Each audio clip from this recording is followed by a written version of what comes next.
Hi. We're in the car again because our increased budget has allowed us to be in the same car again. we've a new camera phone. Yes. Yeah. We do.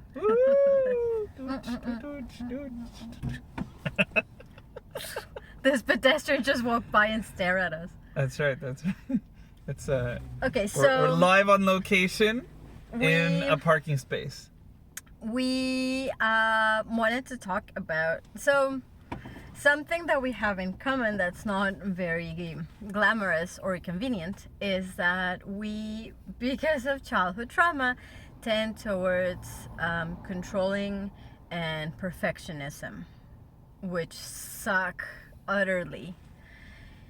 So we want to share with you what the things we tend to want to control are and how does our perfectionism manifest.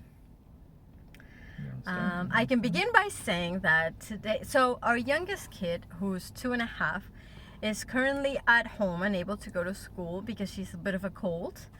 And so I'm like the main caregiver in those scenarios. And also today, we were in the park, she fell against this rock and she's like wounded. And so she needed me. I had coffee this morning. I don't have coffee every morning. So all this to say, like, I was anxious. And my perfectionism, like, bloomed in that moment, like a novel flower. And the first impulse that I had was to make lists.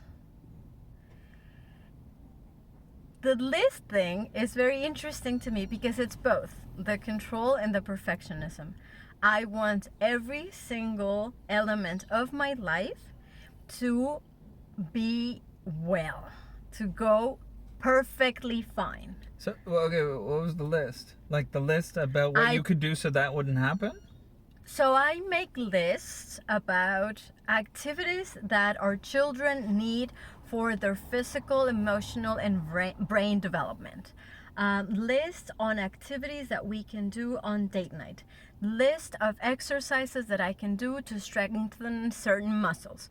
List of things that I need to talk about with my mom to improve my relationship with her. And so forth. And so it's like the neurosis wants to come out establishing order in everything in my life to sort of like diminish chaos and give me a sense of control and power.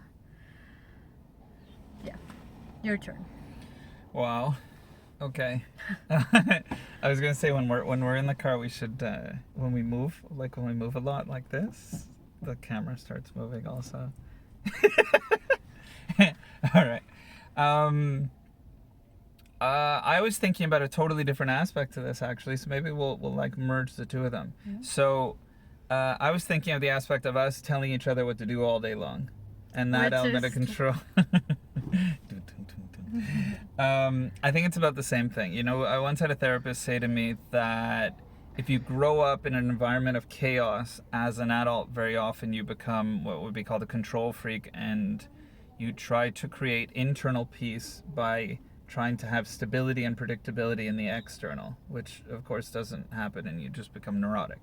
But that doesn't stop us from trying to to tell each other what to do kind of incessantly. We've had a lot of like rules that we've established and broken, and a lot of conflicts about both of us feeling unappreciated, not recognized, not valued for what we are doing, and constantly criticized for what we're doing wrong, right? Right, because it's telling the other person what to do and sort of like correcting them. And controlling our external environment, which in my case is you and in your case is me. That lovely matching on that one. It's like a really nice wine and a good appetizer pair. So yeah, it ends up being quite crazy because both of us will feel like we're not good enough, right? And so like if Sarah's telling me what to do all day long and criticizing, I feel like I'm never good enough. And it brings me back to certain things from my childhood of feeling like, oh, you were so close to being good or valued or so close to being perfect. I used to hear stuff like that a lot. And so it was like almost like just being so close to being worthy of love and being good enough, and just failing. And so for me it triggers a lot of that. And but I do the same thing, where for me, especially when we had all three kids, and at one point we had five animals, and all these different things moving around in the house, and kids and animals and noise and screaming, and it would make me a little bit crazy because for me it was like kind of chaos, and chaos for me very often, like unpredictability and uncertainty comes across as threatening to me. And it's been this really long journey for me to try to make peace with that part of life, which is a huge part of life, which is the unpredictability of it. And the and let me just finish the idea. So the unpredictability and the uncontrollability of a partner, which of course you don't want to control anyways, because what's beautiful about another human being is the fact that they're another human being and they're not part of your external programming, right? I was gonna just say that traveling with us is juicy. We had a fight, like literally, like it was I wouldn't say it was a fight, but we had a fight. It wasn't like a physical fight, but we were fighting over a school bag once because I wanted to put, a backpack. I wanted to put one of those tags where you write the your name and your address, and Sarah thought that really wasn't necessary, and I thought it was really necessary. And in the middle of an airport, we had like a full meltdown once, and so much so that like our boy gave us a lot of shit and freaked out, and it wasn't our high moment. I want to take this moment to apologize to our two oldest children, in particular to our oldest, who's now 19, because he's had to put up with that, the what has been in the past are not being capable to understand what we were going through, what we needed, and how to make it happen.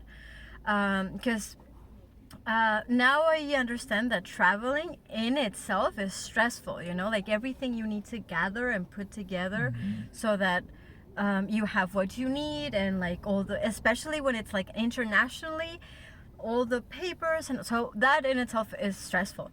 But so like all the elements that are out of our control, and we're both introverted, so like so many stimulus and moving and our kids and the snacks, and it was a lot, and our default was fighting or locking down all the elements, which in that case was the kids or each other. Yes. Or trying to, we would have a lot of when we would travel, we would have a lot of power struggles over who gets to determine what's happening in a given scenario. If, I don't know, a kid's crying, or someone feels bad, or we want to go somewhere, or one of us wants to do something, one of us doesn't want to do something. And in the house it's been very similar as to sometimes with the kids there'll be different elements, like how we handle certain situations if one of the girls is hitting the other girl, or one of the girls doesn't listen to us, or whatever, or we don't listen to each other.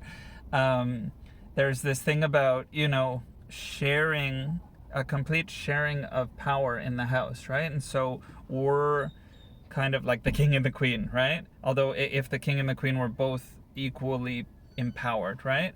And so because we've kind of set up our castle that way, I guess, to keep with the analogy, we can't override each other generally, even though we'll try to sometimes, right? And so there's no one has ultimate authority in the house, which is really good, but it also, it's been difficult because the controlling element and the perfectionist element, right, really has not coexisted well with the teamwork element, and being able to make mistakes, being able to have each other make mistakes, to have room for that, have our kids make mistakes, to be able to cooperate and not have full control over what's going on at any given moment, and having to take someone else's point of view into account. And I was just going to say the last thing with the perfectionism, because I didn't really kind of link it in, is in my experience, being a perfectionist, while it could be amazing on a professional point of level, like you're so meticulous and committed and like this commitment to detail, it also is a commitment to constant failure, and That's right. always being able to shit all over yourself and the people around you. That's right. Sorry, what were you What I saying? was gonna say is that also, like, another angle of this is that this perfectionist thing makes it so that the first person that's constantly failing is yourself. And so I, for instance, project that, like I've noticed that on the days that I'm like really grumpy or judgmental of other people, I'm feeling really bad and I'm deeply feeling not enough. So I'm being judgmental with myself. So, like, one really annoying thing that we have had to navigate within our relationship and our family is that, so I don't think we've actually spoken about this, but there's more than 10 years difference in age between us. Mike's Canadian and I'm Mexican. Mike comes from a Jewish family and I was raised a Catholic. So we have pretty substantial differences. So we have like a lot of things in common, some really awesome ones, some like not so awesome, like wounds. And we have other stuff that are completely different. So when it comes to raising our children and how we like some stuff in the house, so we're different. And the perfectionist thing is like I sincerely have a voice within me. I'm trying to learn and grow to not believe it and not feed it and have it like be weaker and weaker. But it says to me, Mike is wrong. You need to teach him how things are done. Ugh. Okay, so to kind of like encompass this before we go off on too many tangents, I mean I think what comes up, right, when we have disagreements is we both have what's familiar to us, what we were taught when we were little, what we were exposed to, and that's like our normal, let's say, our pattern, right? And then when there's tension or disagreement, usually it's like an imposing that on each other, that pattern. And I think the connection to us having such different kind of upbringings and age as well is they don't match, they don't sync. We have different stories about how things are supposed to be, how kids are supposed to be treated, how you are in a restaurant, what time you have lunch, what time you have dinner, what time you go to sleep, right? Subjects to talk about in Uh-huh. front of them. Right. That's a big one. Whether you can burp or fart in front of them, that's another one that we've talked about. But it's interesting because the kind of like the controlling program wants to impose that and assumes that that's the right way to do it, you know? And it's been interesting for us. It's been a really clunky, messy process of both of us learning about our ignorance in different elements. You know, literally sometimes going into Google, like, I don't fucking believe you. That's not true. Da, da, da, da, da, and we'll go to Google and we'll be like, yes. Or on her side, yes. Because it's almost like Google sometimes can be like this ultimate authority as to whose reality is right on when it could be verifiable, which is rarely the case, unfortunately. So we should probably wrap up, but it's so kind of this controlling thing in a couple is it's horrible, at least until you could start getting over it. Once you can start getting over it, and then you can kind of say, oh, this is who you are, this is who I am, that's the difference between us, and kind of value the difference, which we're working towards, you know, as opposed to feel threatened by the difference, right? I guess that would be kind of that big step there, right, to kind of evolve through it. Yeah, and for me, it's also been a path of letting go. Like it's a phrase that we hear all the time, but it can be quite literally just releasing the need to be right, which underneath it has the need, a very basic need, to be validated and to be approved and to be accepted. And so many times when we're in a disagreement, what I try to do is provide that for myself, even if you win, you know, or like we do things your way, or yeah, like if this very common mistaken notion of one of us winning, even if I don't, just saying, I trust that things will be fine. Mike is smart. Because also with time, I've learned to validate you and approve of you and accept you. And so assuming that Mike's way is also very enriching. Yeah, I was gonna say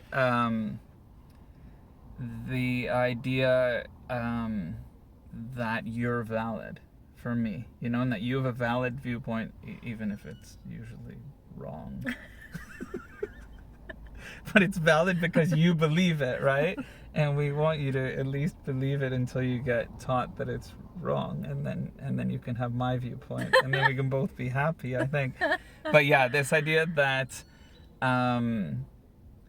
that someone outside of myself, as crazy as it is to even say this, has a valid viewpoint that is legitimate, and that I may not be right. Wild. It's Wild not true. It's statement. may, you know. It's not likely, but it's possible. All right. I think that's it. Yeah? Yeah, for Okay. Bye. now. Ciao.